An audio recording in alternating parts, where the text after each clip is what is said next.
No shame in my name. Hi guys, you're now listening to episode 93 of the No Shame in My Name podcast. I'm your host Juliana, and today we're joined by a special guest, Clayton M. Coke. It's been a while since I think I last saw you at the podcast show. Indeed, that was in 2022. Yes, and now we're in this new crazy year. 23, yes, indeed. How have you been there? I've been really good, actually. Things have been going in a great direction. I feel very, very positive about the way that things are going. A lot of things, after so many years of being middling, are starting to go right. Awesome. Well, I'm just going to say thank you again for joining us on this podcast today. And I'm just going to crack on with the first question. What name are you bringing to the podcast today? The name is Clayton M. Coke. Okay, cool. So you bring your full name. My full name. Can you talk to me about, first of all, your first name, Clayton? What does it mean? It means, historically, it's an old English name. Okay. It means town or clay bed. I assume back in the day, if you had a ton of something, it was clay, it would be the foundation of a building or a house or whatever. But this is going back a few hundred thousands of years maybe, but it's an old English name. With Clayton, do you know the story behind this name? Yeah, how did you end up with this name? Well, that's interesting because my father was a massive fan of Cassius Clay. Mm-hmm. And for people who are maybe slightly younger, Cassius Clay was the original name of Muhammad Ali. So my dad would be a type of person wanting to see Cassius Clay fight. He was incredibly exciting. And when he burst onto the boxing scene, everybody was talking about him, not just about the boxing, but also about the way that he talked. And I think my father had a strong feeling that this guy was saying something. And I think my dad thought, this guy is really inspirational. I want to call my son that. And I think probably my mother would have probably sort of said, I'm not so sure about this. But then my Aunt Phyllis came in and stepped in and said, and I think she offered the name Clayton as a compromise. And I would think my mum would have probably been more prepared to accept. So, I learned this many years ago, but it came out bit by bit because I think they were obviously much older and that was a different time. I think that they were more not really keen about sort of discussing the origins of names. This is your name and this is how you got it. My name is my name, and that's what you get. A lot of sort of people, my background's Jamaican. A lot of people have a home name, so their official name might be Clayton, but they may be called something completely different at home. And so we never had that. It was just your name was your name. And when I worked in Croydon, there was a lovely lady called Barbara Moore, and she actually had a list, and she gave me the list when I left Croydon of all the different names that people would call me. People it's like they saw my face and they gave me the name of the person that they felt who I was. With your other names, yeah. So you said Clayton M. Coke. Yeah. What does the M stand for? I never tell people what the M stands for. Is this like inside information? It's inside information, Okay, but cool. it depends. Normally I tell you my middle name is Marmaduke. Yeah. No, I like keeping that mystery. Okay, cool. I like keeping that M for mystery. M for mystery, yeah. Okay, cool. And then Coke, your Coke. last name. Interesting again, Old English. Mm-hmm. I'm going to have to refer to my notes here because Yeah, I made some notes about this, which is quite fascinating. It's an Old English name. It's a derivative of the name or profession cook, because most people's names are usually something tailor or knight, which was a designation of the job or the task that they had. So obviously Coke, is a shortened version of cook. So there are two ways to spell cook: C-O-O-K and C-O-O-K-E. So one of the shortened versions of cook was C-O-K-E, missing out one of the O's. Okay. So there was a famous English judge called Sir Edward Cook, but he spelt it C-O-K-E, as in the drink. Mm-hmm. And we'll come back to the drink thing, obviously, at some point. So he was around from 1552 to 1634. So I spent a lot of my time in the legal profession as a lawyer. So what would happen is when you go to court and you're representing a client or you're defending a client, what tends to happen is the judge will be inside, but the usher will be outside. And I think they call them different names now, but they used to call them ushers. But the usher would then say to you, "Oh, can I take your name? What was your role? Are you a barrister, solicitor, legal exec, whatever?" And then present that to the judge. So she would say, "Okay, your name's Clayton Coke, blah, blah, it's Mr. Coke." And then what would then happen is that she would then take that into the judge. The judge would then read it, and as far as he's concerned, legally, he's seeing the word Cook because of Sir Edward Cook. Mm-hmm. So he would then say, "Oh, hello, Mr. Cook, come in." You mentioned you're from West Indian origin. That's right.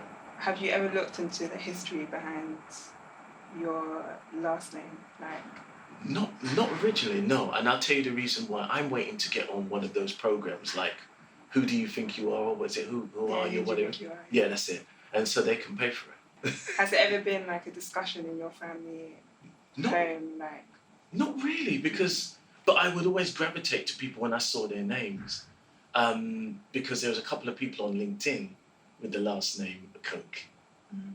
And it's quite interesting. One of the ladies, she is a lady that runs a restaurant in North London.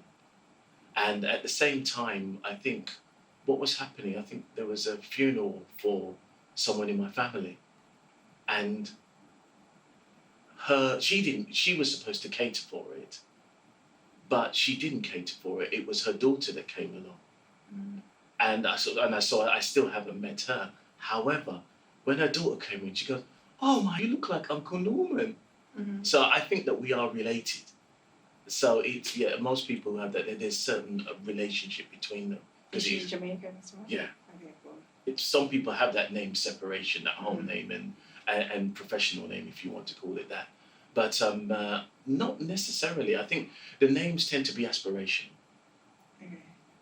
And I think that's what tends to drive that. They tend to be aspirational names. Okay. And so people tend to pick a name that they associate with something. That's why a lot of West Indians generally, and back in the day, had the name Winston. Winston Churchill? Yeah. Okay. I actually didn't know that. But Yeah. that's So so people pick aspirational names. But speaking of aspiration, can you talk to us more about what you do?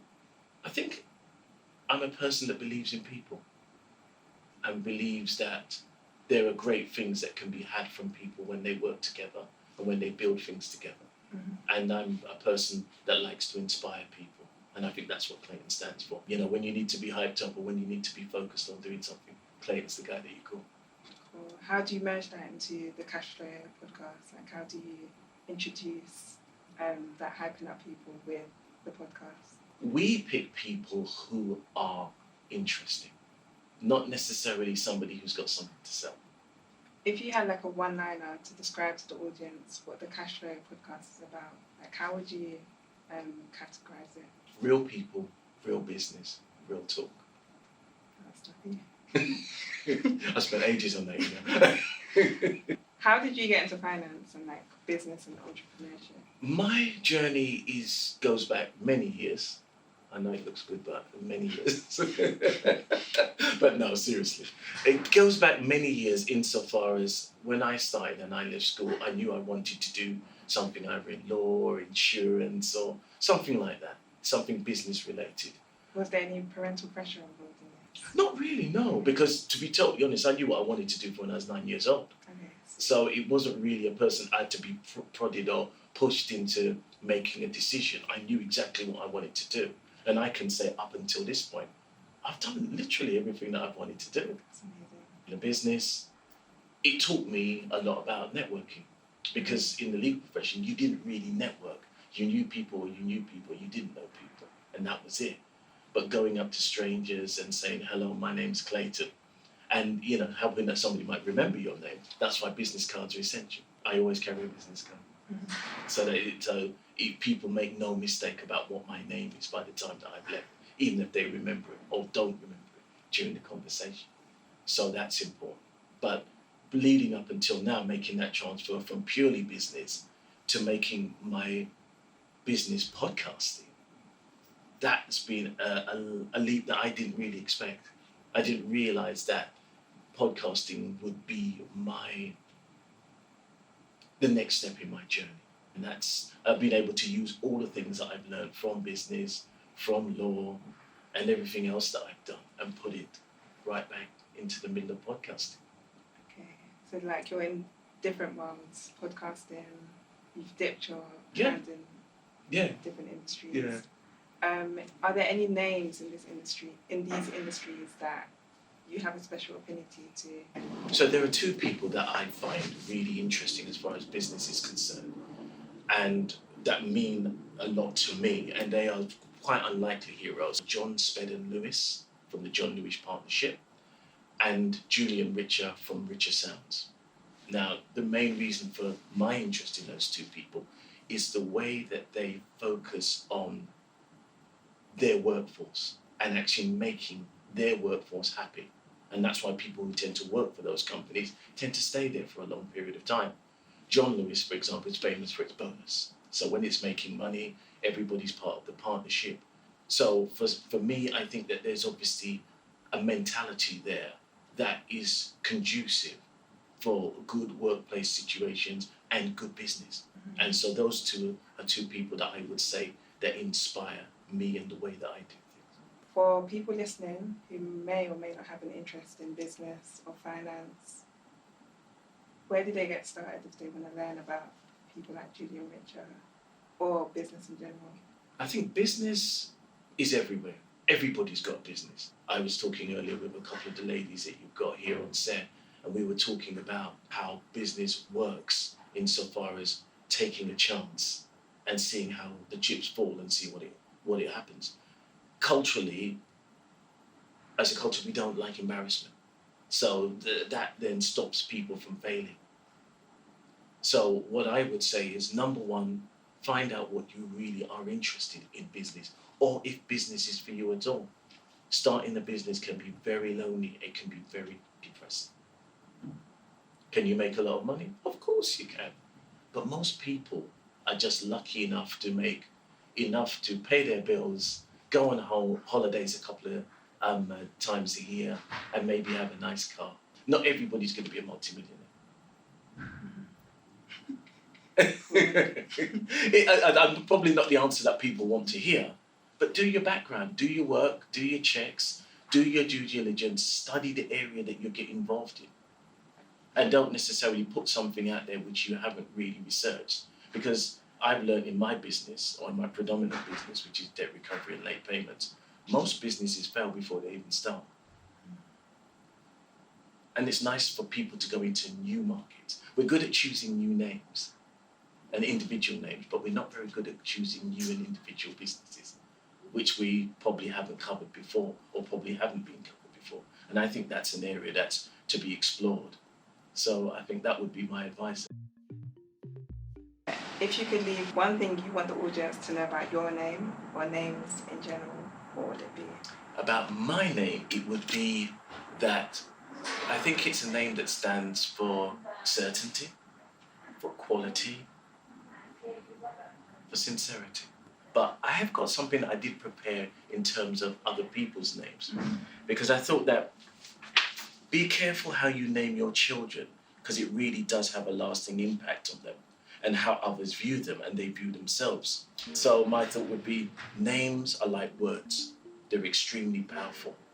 Choose them wisely. Cashflow show podcast. Do you have any acts or like any events coming up or any episodes that you want people to listen to? There's some great episodes. What would be of interest to many people who are listening to this show would be the episode in relation to Dr. Elsa Zekeng.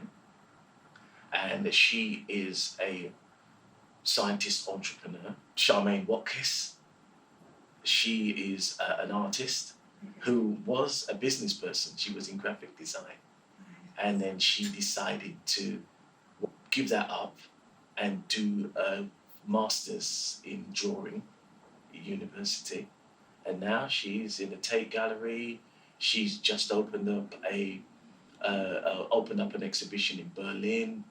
And you know, I'm pleased to know these people, because I see people who are great people, who are very, very talented, but who may not get the opportunities to express themselves and share what they do. And they not just have a business aspect to it, they don't just have a business aspect to what they do, but they've also got an intrinsically human aspect to what they do.